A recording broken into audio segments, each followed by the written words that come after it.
What's going on, guys? Welcome back to the review and discussion for UnOrdinary episode 301? What episode is this? 301. 301. I actually forgot what episode we were on. But as you can probably tell right now, I'm kind of low maintenance right now. Anyway, no, this episode is honestly pretty freaking good, all things considered. It totally plays off and focuses off of the tail end of last episode. We are exclusively focusing on Remy, Blake, Ison, and Kuyo's conversation from the last episode, where the trio finds Kuyo's board that he had on his wall, and Remy covering the map of kind of the area. And Remy then notices the names of some Ember agents.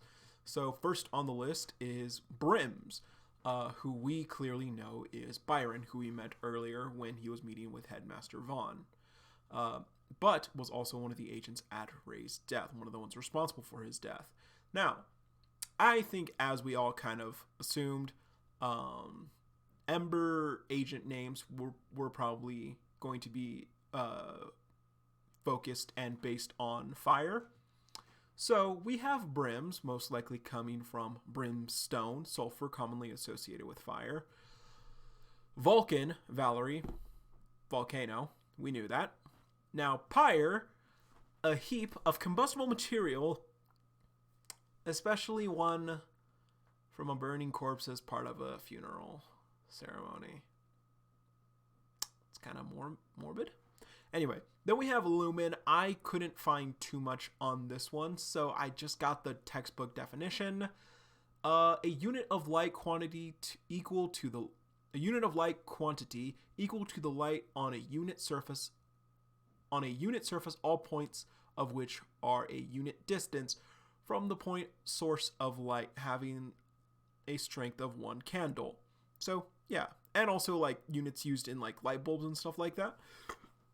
And then we had Fury, which, when I looked up the actual textbook definition of Fury, wild and violent anger, much like an out-of-control fire. So, honestly, pretty good names. I do really like the naming aesthetic that Uru has gone with Ember. So I am curious if we're going to see something like that come up soon with Spectre and their naming conventions. So we'll have to wait and see. So, as they discuss the photos, Remy asks what the path he has marked out are, and he tells him that they're ability amplifier dealings that typically go down. Blake then notices that Grass Hill is also on the map listed, and Kuyo tells them Lennon is still in charge, betting that the authorities have a deal with him to give him amplifiers regularly in exchange for him keeping lower tier districts in check. So yeah, he was kind of let off scot-free like they were never there, and unfortunately is still running the place. So, yeah. And of course, the authorities are kind of like testing out the amplifiers and everything on these mid-tier people. So, now, when the revelation of this possibility, it quickly angers Remy, obviously. Because we can kind of infer that all the things she was doing as a vigilante kind of went under wraps as well. It's kind of the people she saved, she didn't end up saving. She didn't end up hurting. Now, I know I have always had a point of contention when it came to Remy with Alana's death, and her motivations during the X-Ray arc. However, I can't deny when Remy did talk to the woman in the district when they first fought Waldo. That was his name, Waldo. Because I remember the fucking joke. Ah! Yep, I remember the joke. Anyway, yeah, he's probably still running the place. Now, Remy gets angry, but she is totally is just like, they want to partner up with criminals instead of and kill superheroes instead of actually doing something. Like, it's despicable, and she's right. It is horrible.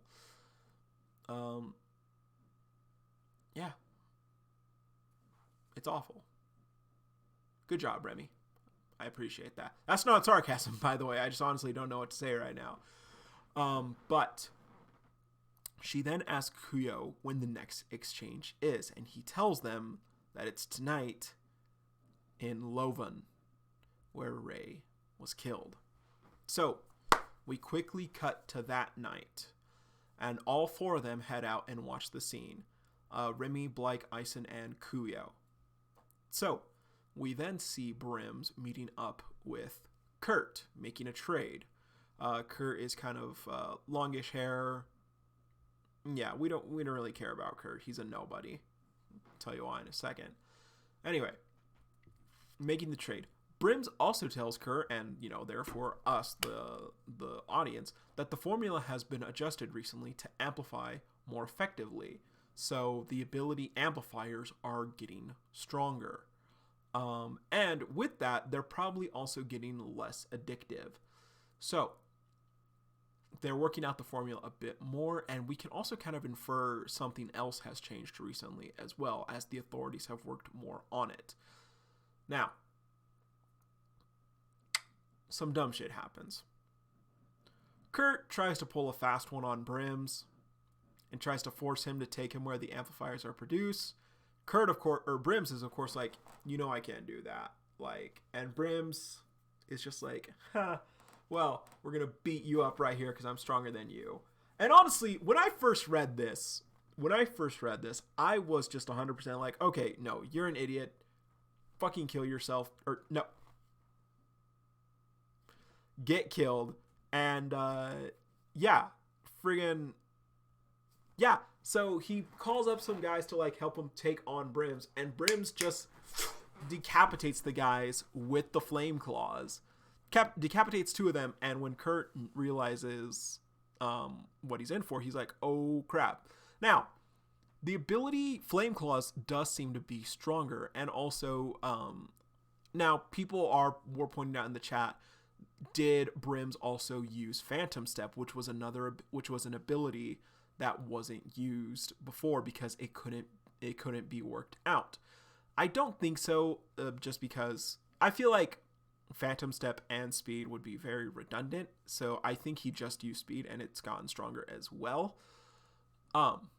But one thing I did want to ask, has the conversion technology gotten better, or was he on an amp as well? And I feel like the authorities have been mastering their conversion technology a lot more, and we'll see why in a second. Now, seeing the flames, though, Remy begins flashing back to her time with Rei up until his funeral. She tries to rush in to help the last two, Kurt and the other guy, but Blyke and Ison hold her back, and Kuyo doesn't do anything. He just kind of watches the scene unfold, which I thought was really interesting. I am wondering, did Kuyo have no intention of helping them? Because let's be honest, now that he knows what's going on, now that he knows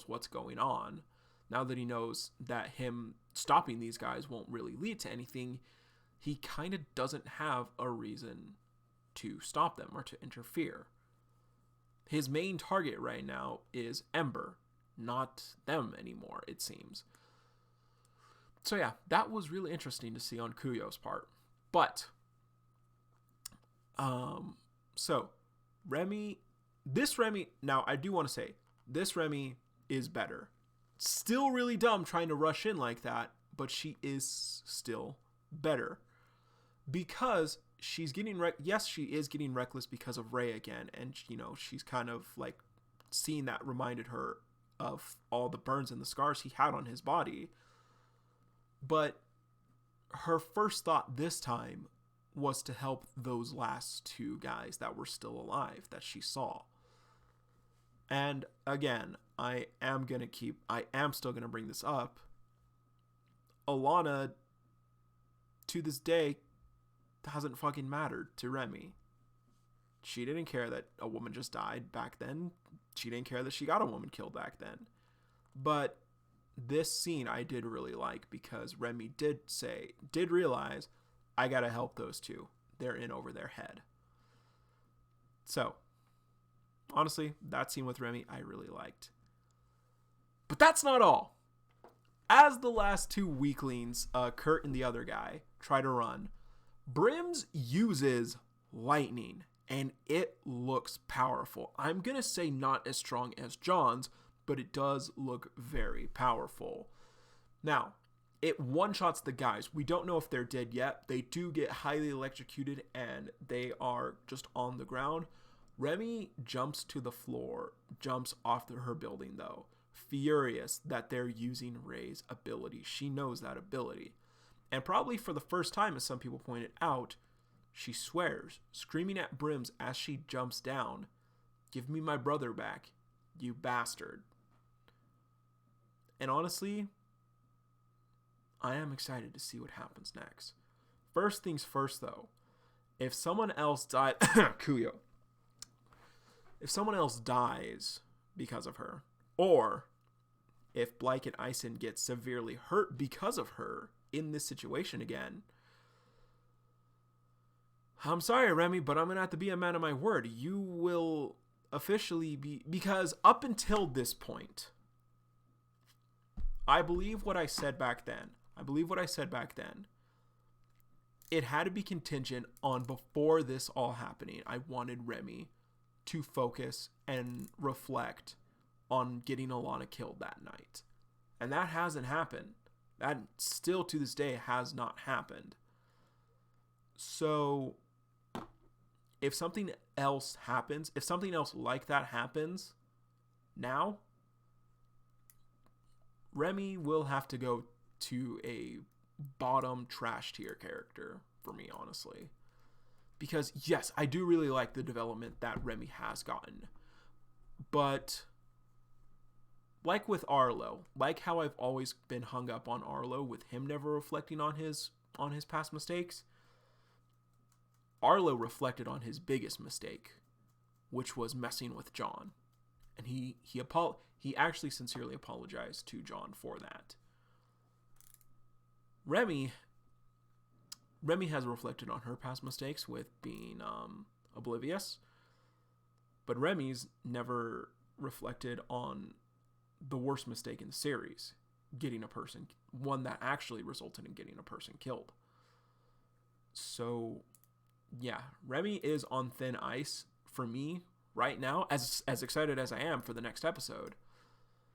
But, yeah, it is really tricky to see what's going to go here. Because I'm going to be honest, though I am excited, I highly doubt that we're getting out unscathed from everything. But yeah, nonetheless, the setup from this episode is incredible. And like I said, I can't wait to see where we go from here tomorrow. So with that being said, honestly, a level 8.5 episode. And yeah, let me know what you all thought down below in the comments. And as always, everyone, see you, Space Cowboy.